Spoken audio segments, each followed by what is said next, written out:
Welcome to People Love Process.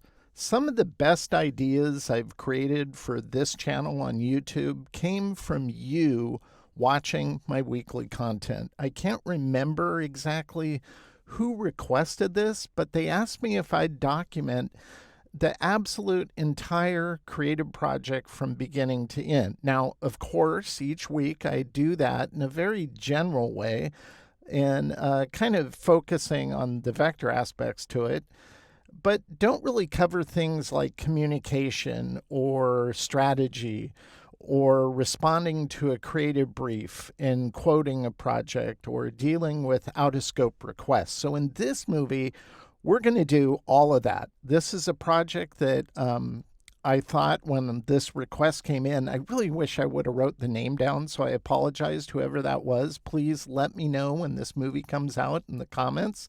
I want to thank you personally again because it was a great idea.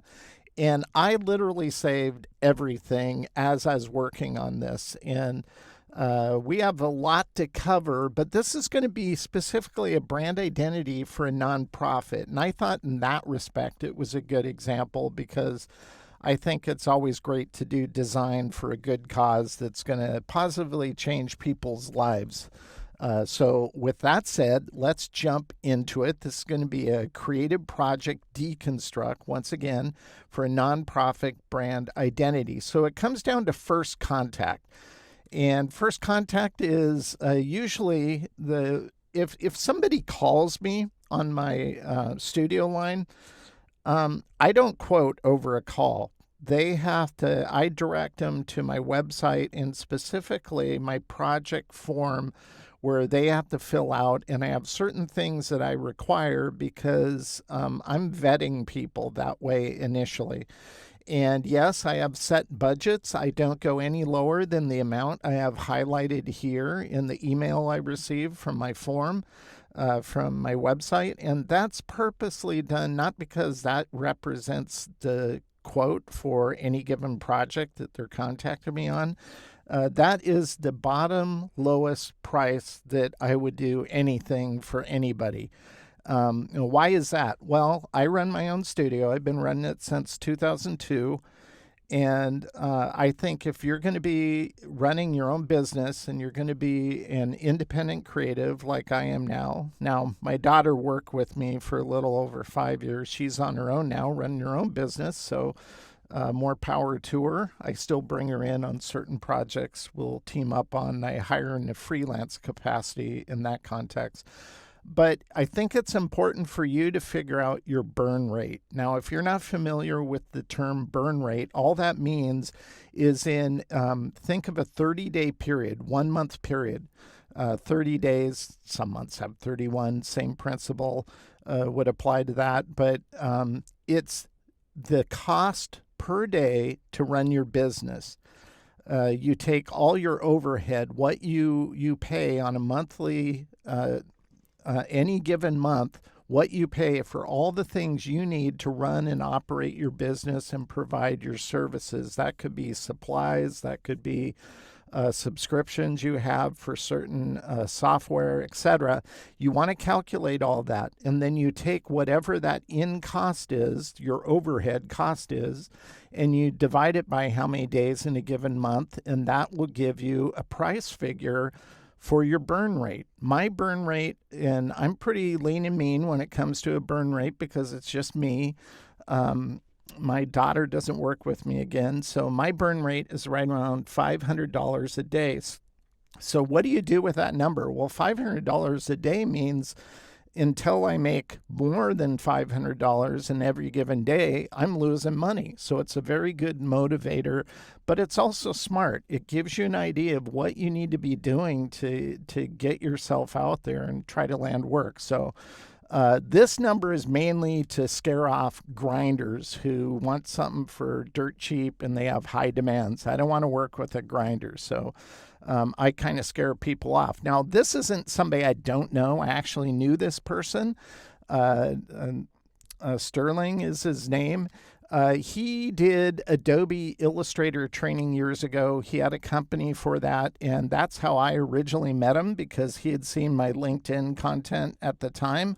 I'd been doing it for about 3 years at that point, and I had already written my book, the first edition of my book, Vector Basic Training, and then I had updated it a couple years later. And he gave me a call because he was doing a training in Portland, Oregon. I'm just south of Portland, Oregon. And he said, Vaughn, the trainer can't show up and do this. We have people signed up. I think there is like 6 people or whatever. And he said, would you mind stepping in and doing it? And I go, well, sure. What am I going over? Well, it's Illustrator Basics. And he said, we're using the classroom in a book. And in my head, I'm going, oh God, I don't want to use that. That's like, this is so overly complicated, this book. It's just overkill, in my opinion. If you're trying to learn the fundamentals, you don't need this because it gets into the nitty gritty things that still, after using Illustrator for 23 years, I don't even touch, because unless you're going to do very specific things, you don't need to know everything. Just know what you need to know. And that's why I wrote my book years ago for that very purpose. It's because I thought this book was idiotically overcomplicated. And I'm going, well, Sterling, how about this? How about I'll give everybody a copy of my book for free if you just let me use my book to teach them the basics on vector building. And he agreed to that, and so I did it. And it was kind of weird location. It's like a Comfort Inn by the airport, and 6 people from different business backgrounds, and I'm trying to teach them Illustrator within the context of 3 or 4 days. And it went okay, but that's the first time I had kind of met Sterling, and I kept in contact all these years, but I knew he had moved on and started doing other things more entrepreneurial, and that's kind of what the context of this project is about. So I quoted his project, and my bottom base price for a brand identity, and this is only for small business, I'm talking small local businesses, is about $3,800 and change. In this case, because he's starting a nonprofit, I decided to give him a discount. So I discounted it $1,000. So this is the quote I gave him, very reasonable for this type of project. Plus, I'm trying to help him out because he's doing something that I think is a good cause, and I'm always for help to equipping that. So he approved this, and he said, let's move forward. And I go, okay, well, I'll send you a creative brief, fill it out, send it back, and we'll figure out the timeline and go from there. So we're going to review the creative brief. I'm going to review the exact creative brief that I send my clients.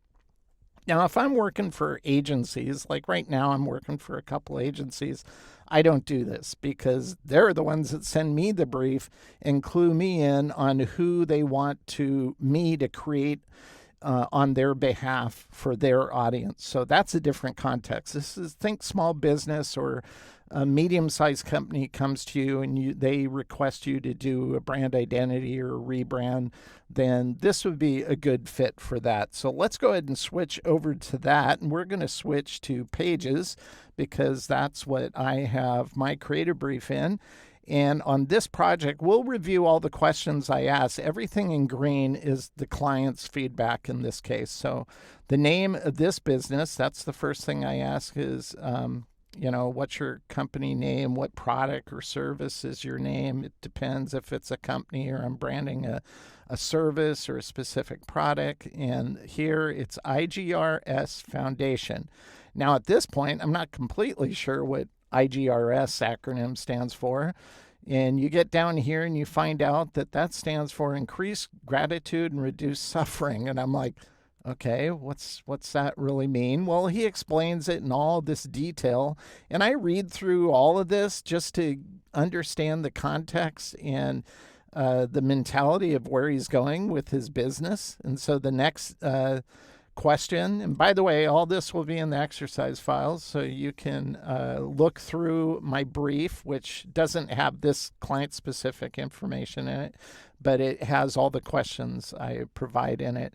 Now, where did I get this brief from? How did I develop it? Well, after years of working with agencies and getting their briefs and reading through them, Some of them are like thick tomes and you just fall asleep when you read them. Other ones I'm going, wow, that's a really good question.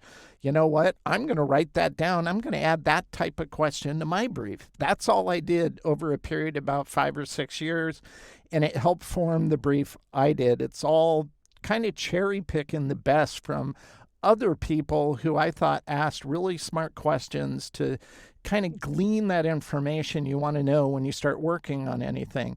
So my second question is brand naming. An excellent way to build brand equity and value is to establish a well-defined brand name. I love doing brand naming. Not every client needs it. They'll come with their own name most of the time, but sometimes they don't have a name, and I love working on those. Those are so fun, a lot of fun to do. I did a heating company years ago in the Chicago area. I forget, it was like he had some weird like name that I'm going, what does, oh, now I can't remember the guy's name. Let's say it was MJ Mechanical, something like that. It was something mechanical. I just can't remember his name off the top of my head. So let's say it was MJ Mechanical. And I just asked him, I go, what does MJ Mechanical mean? Well, MJ is the abbreviation of my name, and mechanical is because we work on air conditioning systems, and that's mechanical.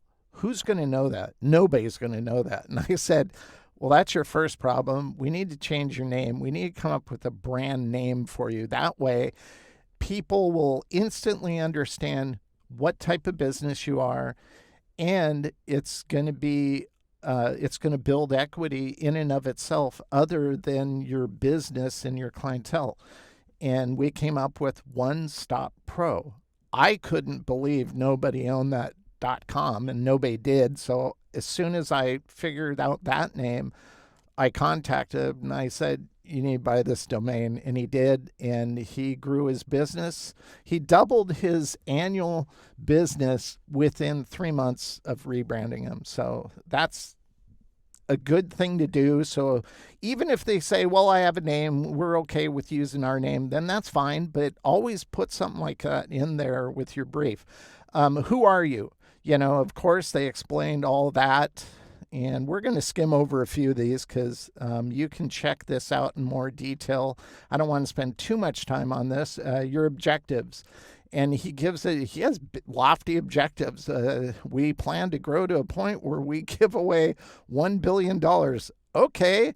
And this is a point where I was reading the brief, maybe I should charge a little more, you know, but whatever. I mean, that's pretty out there. More power to him. I hope he can do it. Desired results and vision. This is kind of gauge their expectations, target audience. Who is really their target audience? And he breaks that down here for me. Competition. And we'll talk about that later, so I won't go into that because I'll show you some of his competitors and show you their logos. Just to give you an idea of what context his visual identity is going to land in.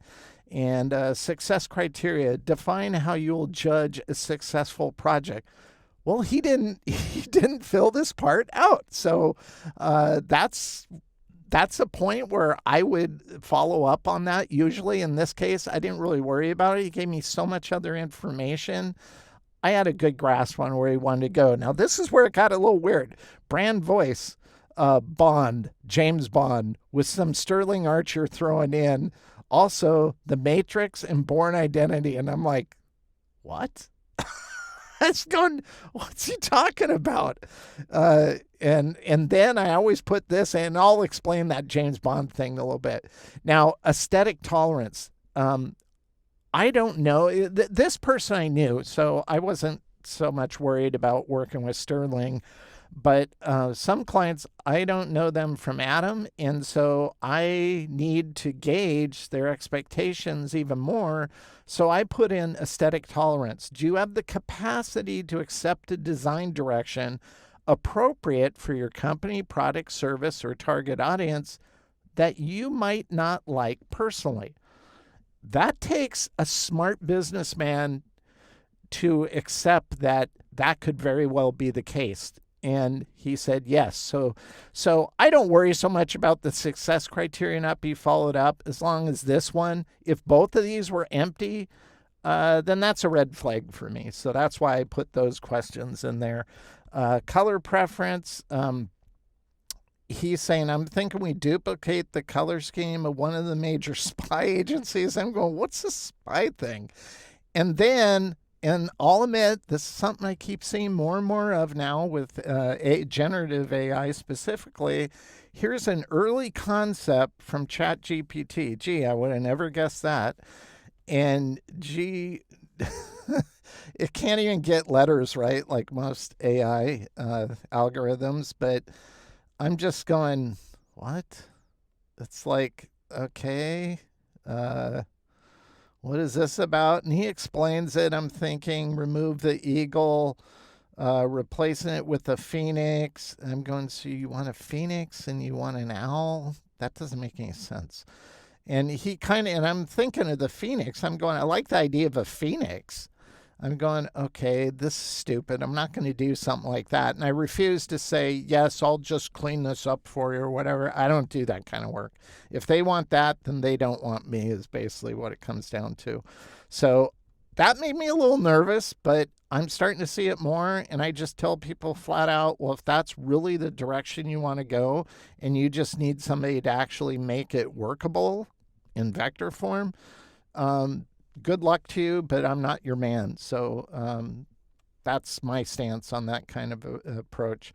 He didn't really give me any identifying problem areas. I asked about brand equity. Where would you like to be in 10 years? And he said an endowment of 100 million. Man, that would be great.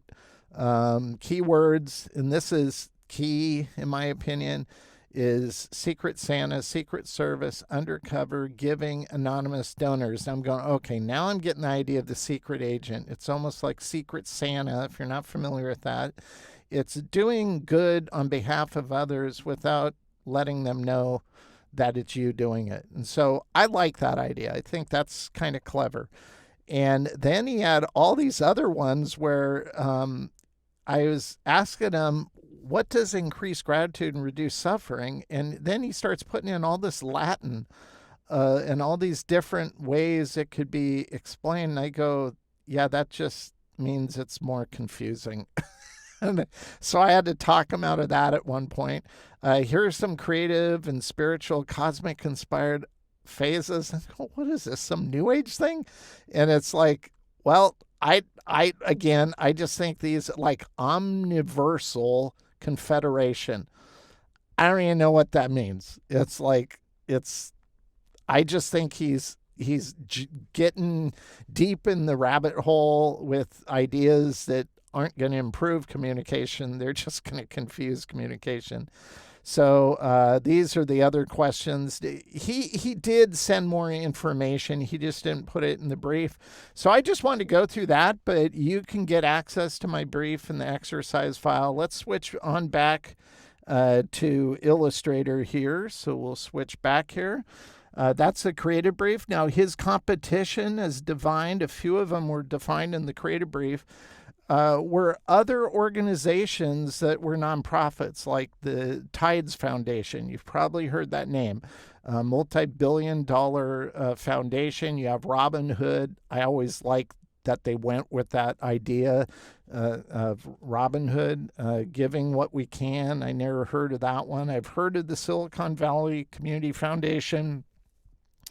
And they have obviously billions they deal with. The Giving Pledge and the Audacious Project. I thought these were two kind of cop-out designs. Like, really? You just, flush left and this one has too much space in between, whatever. I don't like those designs at all. Forward Global, a little weird. The F's upside down, but I get it. Arabella Advisors, never heard of them. Rothschild Foundation, who hasn't heard of the Rothschilds? They're in probably every major conspiracy you've ever heard in your life. But their logo is kind of atrocious. It's like, is this supposed to be a ribbon R? I don't think so. It kind of looks like that. But anyway, not a big, it looks dated, I guess, is why I don't really care for it. But that's his competition. I think we can achieve that. So I follow up with him, read through his brief and my response to the AI generated question, gave him a date specifically when I thought I could get stuff done and delivered to him for design directions, and he approved it. And he's going, let's go for it. And so for me, it starts with drawing. Here's some of my initial drawings, thumbnail sketches, if you will. Anytime I do one and immediately it feels right, I put a check by it.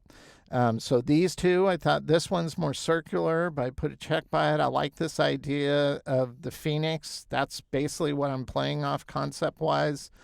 And I like this one, and then I like that one. Tried drawing it a different way. I didn't so much like this one. Tried drawing it again down here. It's too squatty, and I don't like the head, but I do like this. So I think this is definitely a direction I'm going to play with. Here I drew it again, thinking of how I could handle a badge. Here's another one. I thought this would look good nested in here. But at this point, I'm not sure about this, so I drew it again down here. And this is how I just start exploring ideas. Now, I had done a Phoenix for a heart surgery clinic in Florida on behalf of a Louisiana agency in New Orleans. But they kind of ghosted me on the project. So I retained all rights to that, and I'll show you that because I'm going to pitch that as one of the ideas. I'm always trying to do renewable creative energy, and that means if I have an idea that's never been used and it's just collecting dust on my hard drive, I'll dust it off, refresh it with the current brand colors or whatever, and pitch it. Trying to find a home for orphan ideas, I think, is just as important as helping people who need help. So I take all those sketches, use my flatbed scanner, bring them into Illustrator. And in this case, I didn't even bother drawing this out again. I just decided you can build from this. And you can see on 8.5 by 11, this is pretty small. So we're going to zoom in here because how I built this is I want it to be a square format, but obviously this is going to be a diamond. It starts off with square, so we'll just rotate it like this. And then it's just simple building. Simple building means I can take this, make a copy of it, and I recolored it blue just to figure out what spacing that's going to be in terms of this flame wing of sorts is what I'm calling it. And then this determines the gap that we'll have in between here. And if you look up here, this is 4-point gap. And so that's all I do to build something like this. Is I start initially with just simple shapes. It's the easiest thing to do. Now, as I start building, if I turn on this layer here, I create elements like this. These are just pieces I've added to it. And how did I do that? Well, I have this here. Well, this shape right here, I'll use the corner widget in Adobe Illustrator if you want to. Actually, most of the time when I'm doing rounding, I'm using the Dynamic Corners tool by Astute Graphics, this one, because it pre-existed Adobe having rounding by about 7 years, and it still works better. But this is where I'll just take rectangular shapes, and I want this to have a curve in it because I want it to look kind of flamey of sorts. But I built these by... We know these gaps are 4 points. That's what I established with this. So if I take this shape and I go to Object and I go to Path and I go to Offset Path and we'll punch in 4 here. You can preview it. That's what I want. And I'll click OK. Then, knowing this one, make sure it's on top, I'll select this shape right here and I'll go minus front. And that's how I create, we actually... don't need that one. That's how I'll create this little shape to make, I just want this side to wrap around with this one. And so that's how I create that context. That kind of look and feel is I just make individual shapes, offset this shape, minus front from this shape, and now I have that piece. Obviously, all of these all combine. So like if I select these and I go unite, it's just going to combine it into one shape. And as I go along, I'll clean stuff up. Like I'll take these elements that are straight and just remove them. Go in here and we'll remove that. Go in here, select this one and remove that. So I clean up as I go along. We'll go ahead and select this one, and I'll select this one and I'll unite it like that. Then I'll just isolate any extra. You can see we have a couple extra anchor points here. So I'll just select them. When they're on a straight line, you can remove them and you don't destroy your art. Now, the next thing I do is I want to have a nice head, and this is going to be the most important part of this brand element, because a phoenix needs to look and feel like a phoenix. Now, a phoenix is a mythical creature, but it needs to have a bird shape.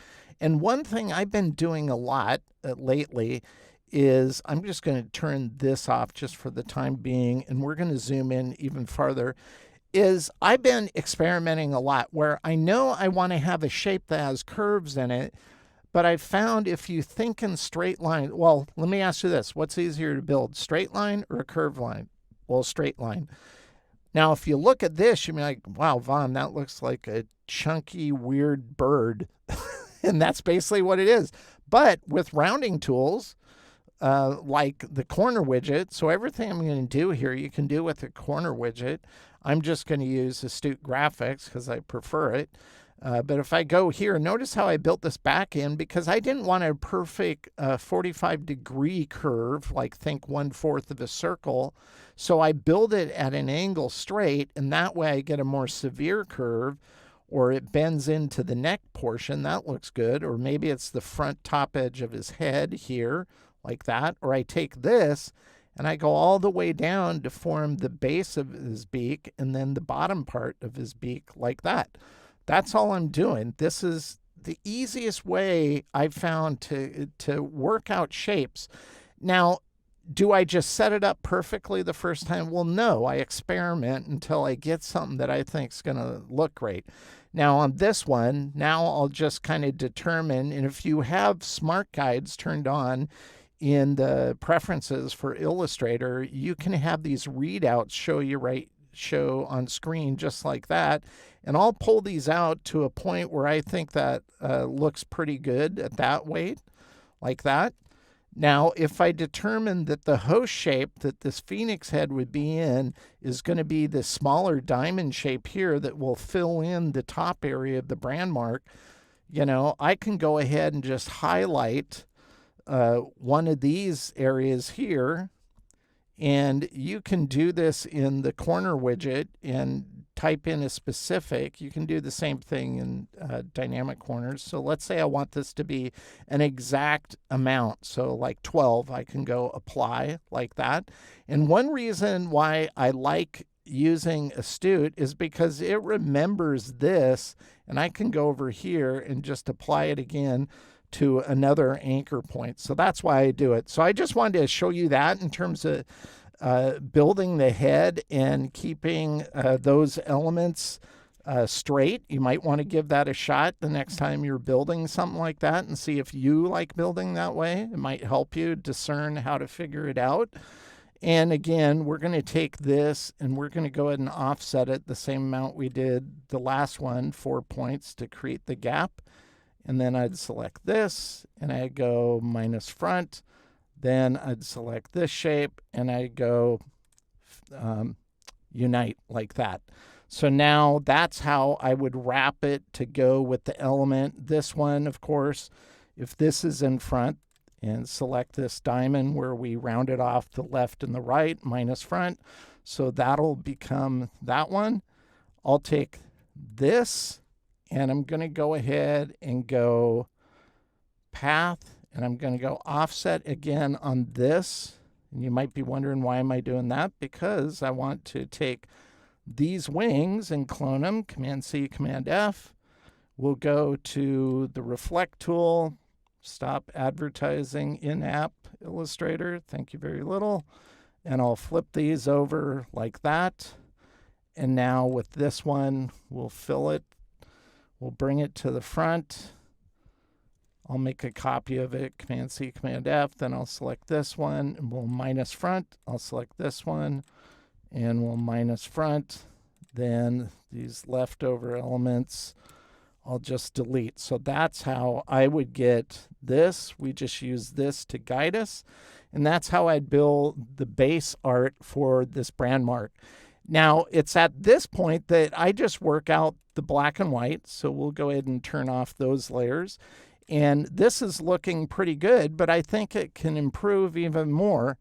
And that's by using subtle rounding. So if I zoom in on these areas, you can see this comes to a really dagger sharp point here. This is where you could use the corner widget if you just select it, and you could figure out what would be a good tolerance.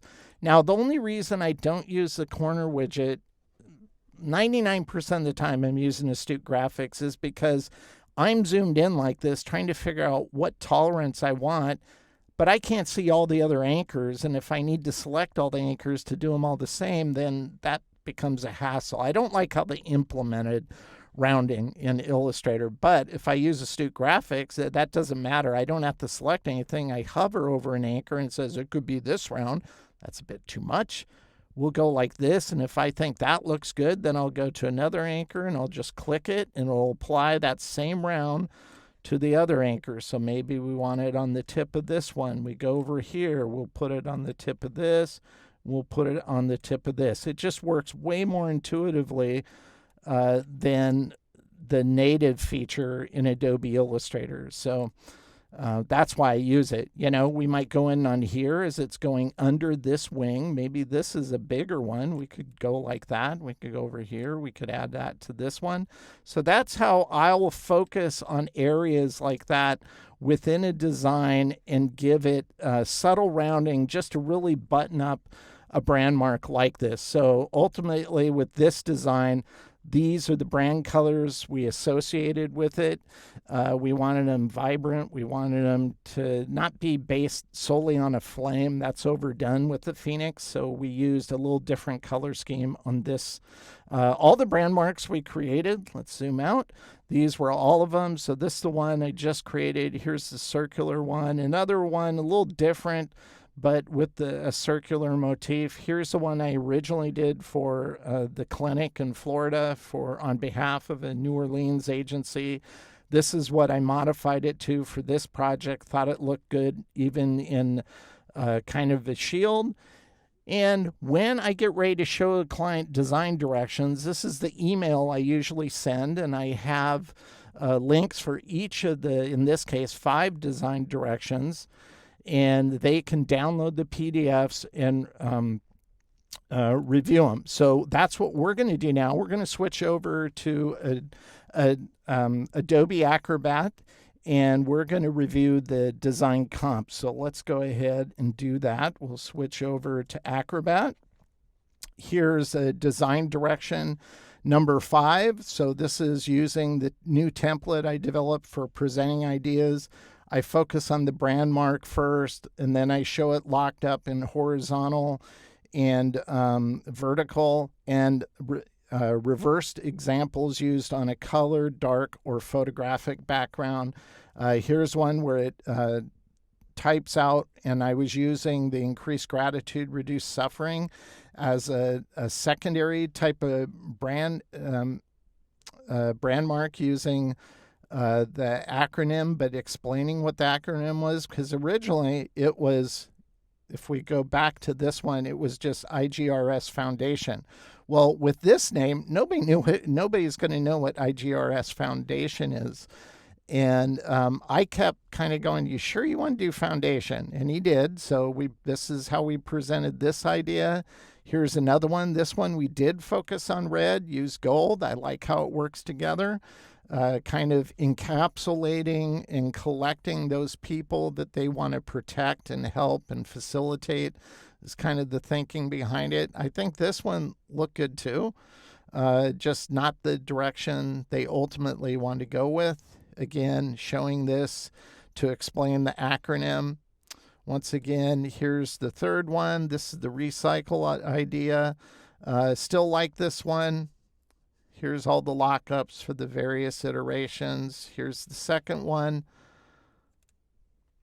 This one, I guess, would be my least favorite one, but I still like it, but just like the other ones better. So same thing, approaching how it could be used on a photographic background as well. And then the one that I liked the most was this one, and showing the brand mark, this here. And you might be going, well, wait a minute, why doesn't it say foundation? Well, if we go back to the cover, notice this is comp 2. This is my second comp after he came to the conclusion, you're right, I think we shouldn't use foundation.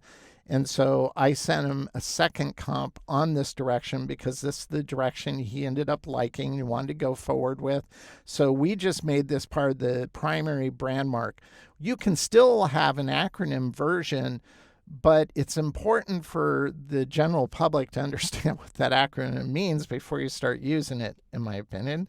Here's one where we just focus on the acronym alone, like that. And so now I want to go back to Illustrator. So let's go ahead and do that. And we're going to jump into a secondary brand assets. So all of our primary brand assets are these.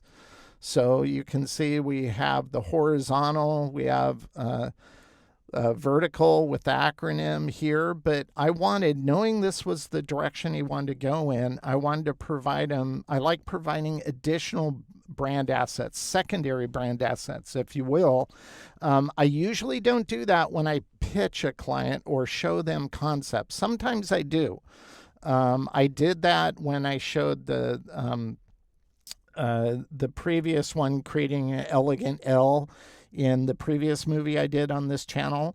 In that case, I did, because she really did a good job of knowing exactly what she wanted to capture in her business. So I felt it was safe to move forward with the brand in that case. In this case, I just waited, and once they pick one, we're going to make a brand pattern. Now, we're going to make a brand pattern like this. A lot of people would just select this and go up to Object, go down to Pattern, and click on Make. We're not going to do that. Why? Because we want to select this. It's a perfect square, but we're going to keep it a square format, not a diamond. Why are we doing that? Because it makes it way easier. We'll select it, we'll go Object, we'll do the same thing, Pattern, Make. You can do it this way, or you can just drag this art selected into the swatches panel. Either way would do the same thing. Click Make. Now we're in the swatches. We don't have to do anything. It's already locked in because it's in a grid format. If we did it in a diamond, we'd have to adjust it and eyeball it. And I didn't want that. I want this to be exactly the spacing as shown here. We're just going to get rid of our bounding box that established that. And if I go down here to the copies, just to show you how this brand pattern would look like that. And we'll just call this IGRS, pattern 1, like that. And then if you hit escape, it'll bring you back to the artboard. So we have that pattern swatch is right here. We're going to select this, and we're just going to fill it with our pattern like that. Now we're going to go over to rotate, double click on rotate, make sure to turn transform objects off. And if you preview it, this is where we can just go to 45 degrees like this. And you can put it in the right orientation and click OK. So that's the easiest way to do a diamond one, in my opinion, especially if it's a perfect square. If it's not perfect square, then you might try it the other way. It's not going to be hard. It just won't go as fast, and it won't be automated in terms of being precise. So that's why I did it this way. Let's take a look at another one. We'll go here. This is one, if you wanted one that had the acronym in it, this is your bounding box. Wherever art goes off on the top, or the right side in this case, are going to come in on the left side and come in at the bottom. So we're not going to use the pattern create method. I'm just going to show you, you don't need to do this. You can do it this way, where you select your art, drag, drop it into your swatches palette, let go, deselect your art first, otherwise it'll fill it with the pattern. Double click on the swatch you just created. This takes you into the pattern tool. And let's see, we'll just name it first, IGRS, pattern, and we'll call this one 2. Be really original. Click on the pattern tile tool, and we're just going to pull this away from our bounding box because I don't trust snapping in Illustrator. By the way, Illustrator's engineers contacted me about a little over a month ago and said, hey, we're focusing on revamping and improving snapping. We know you've had issues with that. Oh, yeah, for the last 12 years. And they showed me a roadmap of what they plan on doing. And if they pull it off and they actually do what they said they do, and they fix what I showed them in that meeting, you mean you're going to fix this? And he said, yes. And I go, well, good. I've been dealing with this for 12 years, so that'd be nice. We'll see. I won't hold my breath. At this point, I hope they do. I give them the benefit of the doubt, but we'll see. I'm going to delete my bounding box, and this is how this pattern will end up looking. So we'll hit Escape to go back to the artboard.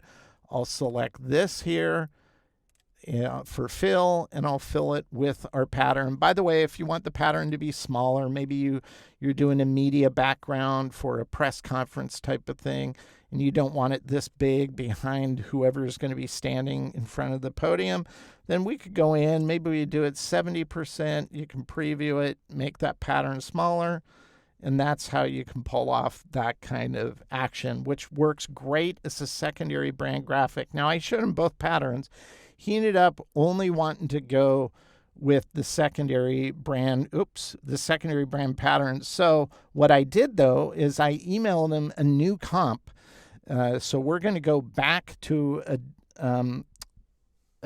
Adobe Acrobat, and I want to show you that. We're going to click on the updated comp here. All the same assets I showed you before, except we've created a badge now. And I even gave him the idea, look, if you want to go with this special agent type of thing, which it sounds like you're really into, we could take the simplified form as shown in the reverse example, and we could actually create a badge, just get a manufactured badge done. So let's say you have $1 million supporter who supports your nonprofit. Anybody who contributes over, let's say, $5,000 at any given time, you could give them one of these badges as their official badge holder for IGRS. That'd be kind of cool. He actually liked that idea. Here's the brand pattern where we did one where it's full color, and we did a tone-on-tone version for the other one. So he really liked these. So I just wanted to show you that. Let's go ahead and go back to Adobe Illustrator. So we'll switch back. And this is where, after I delivered that, we dealt with an out of scope. Now, this doesn't always happen. I'm kind of glad this happened because I'm able to put it in here and show you how I deal with it when it happens. I haven't had this happen in quite a while, but I sent off that new comp, and I followed up, said, is it okay to get your assets all pulled together based on the new comp I sent yesterday? And he said, approved. Good. So I can start that. But then he said, is it possible to get a Phoenix character as well, along the lines of the owl you built for his training program years ago? I didn't even remember I did an owl for him. I go, really? What owl are you talking about? Well, he's talking about this owl. And I go, that's a traditional illustration. That's not a mascot. If you want a mascot, something that like kids would like think NFL mascot or whatever, that's a specific style. So I replied to him and I said, if you want that, I can do it, but I consider that out of scope. That wasn't part of the deliverables we agreed on, so you'd have to pay this amount. And I said, and by the way, this is the style. Now, this was done for an elementary school. I only showed him this one because it was a bird, kind of like a phoenix, but not really. And I said, it would just be a little more sophisticated since your audience isn't elementary school kids. And he said, I like that, but he decided, okay, maybe we'll approach that at some other time as a different project. So that's how I resolved it. Usually, if you say, I can do that, but it's going to be this much extra money above and beyond your current budget, that helps to kind of get them to realize, okay, we won't do that right now, but always make it open to do it later. Now, as I started moving forward, setting up his final design assets, his brand assets, that is, I was also designing the brand style guide, which I'm going to show you in a little bit. And I was going, well, I don't know what to put for the mission statement. I reread the brief a couple of times. I go, I understand, but he doesn't really explain in a simplified elevator pitch way what increased gratitude, reduced suffering is. So I just asked him, hey, what do you want in your mission statement? And he kind of said, well, namely, just reduce gratitude and reduce suffering. I go, yeah, but Sterling, it's like that's in your logo. We don't want to be redundant since increased gratitude, reduced suffering is above. So something that elaborates your vision to give it more context. And I go, how about this? And so I sent him this image, the same image of the mission statement page. And I just wrote this: IGRS seeks to ignite hope and resilience by fostering gratitude and reducing suffering in individuals and communities like the Phoenix. We empower people to rise from challenges, transforming hardship into strength and appreciation. Not only does it give a full understanding of what he means by IGRS, it also explains the metaphor of the brand mark, which I really like. He saw this and he goes, that's great. Let's do that. And so I started putting together all the final brand assets. And when I get those done, this is the email that I send to them, to my clients, so they can download the brand style guide. I tell them how much that file weighs, because they need to download this on their desktop, not on their cell phone. And I tell them to back it up, etc. I explain why they're getting this. I provide production-ready brand assets and a download link for that. So what I want to do now is I want to move to the desktop. And let's take a look at the brand style guide and the assets that come with it.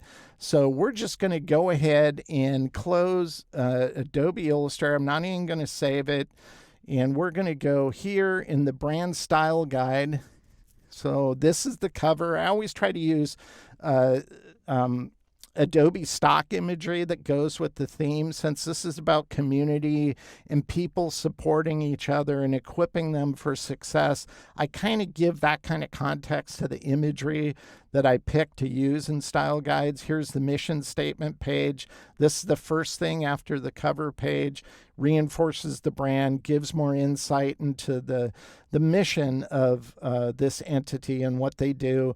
Then I jump into the brand colors and I explain them, break those down, both for process, spot, and RGB for using on screen or on a website. Then we get into all the assets.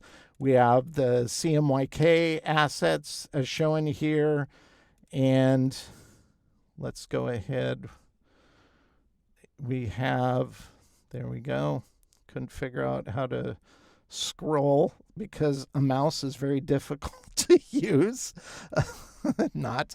Here's the spot assets. So I break into categories, whether it's process, CMYK, spot, which is physical ink, solid ink, that is. So if they're doing t-shirts or if they're anything like that, they can utilize the information for these assets to do that. We also provide black and white, where it's just simple black and white, so they can utilize these if they need to. And then if they're working on something that has a colored photographic background, many times for nonprofits, they become part of a screen if there's an event or something and they're a sponsor of it, then they get listed and all their logos are together. You've probably seen that in an Apple presentation or keynote.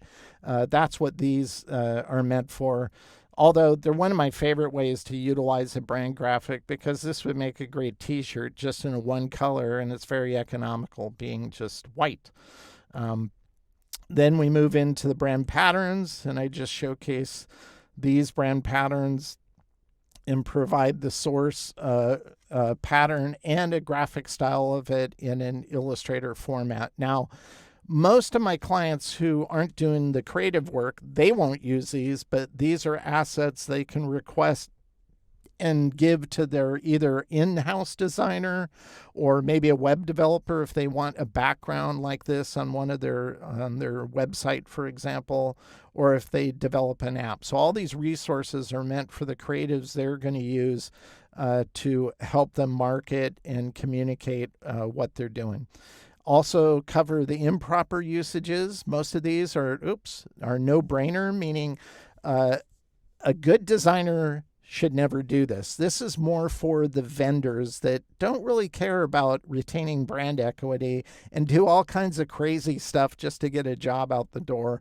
And this is to make it a no-brainer. Look, you're not allowed to put drop shadows on it. Keep things away. Don't, hug the logo or whatever.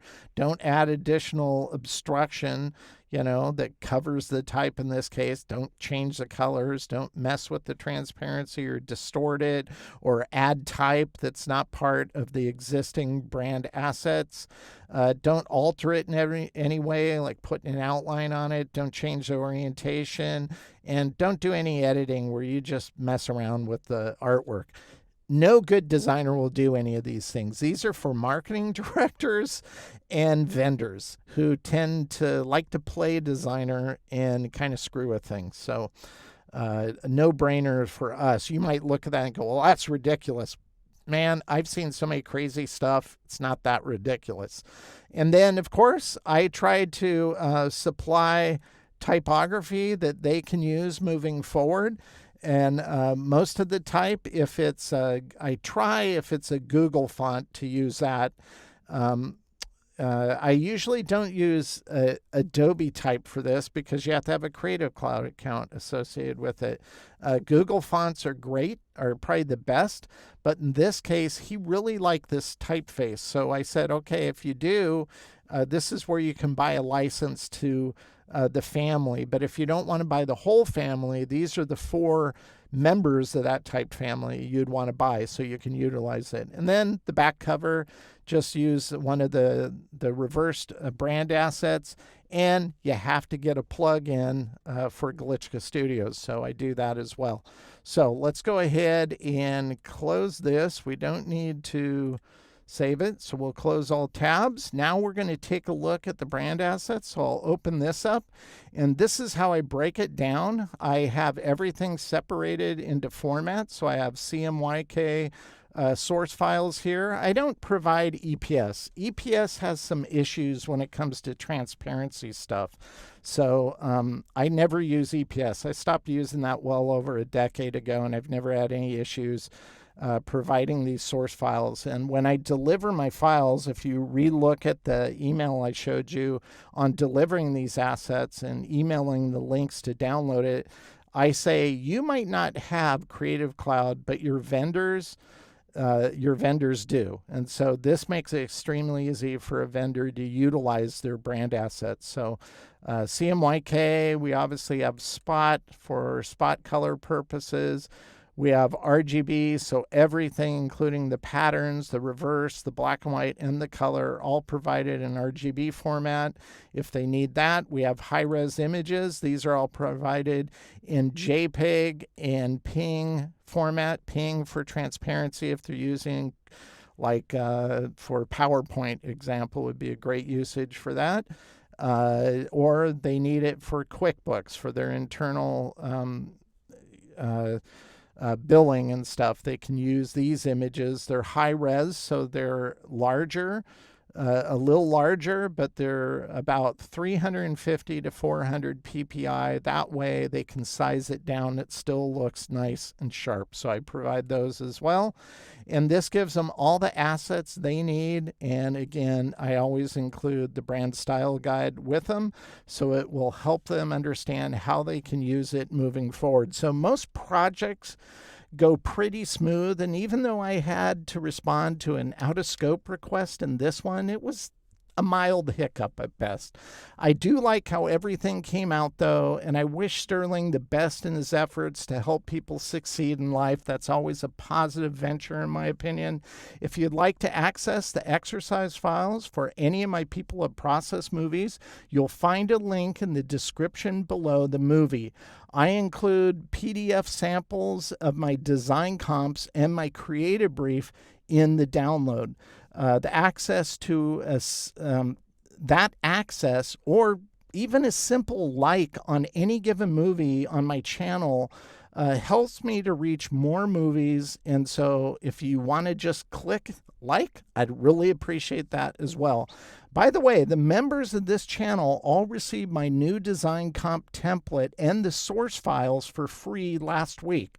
And they include the PSD files so they can use it the same way I did and format their own presentations for their own clients. If you'd like resources like that, just become a member of the People of Process channel and you'll get access to all of that additional resources I provide. Until next time, thank you for watching People of Process.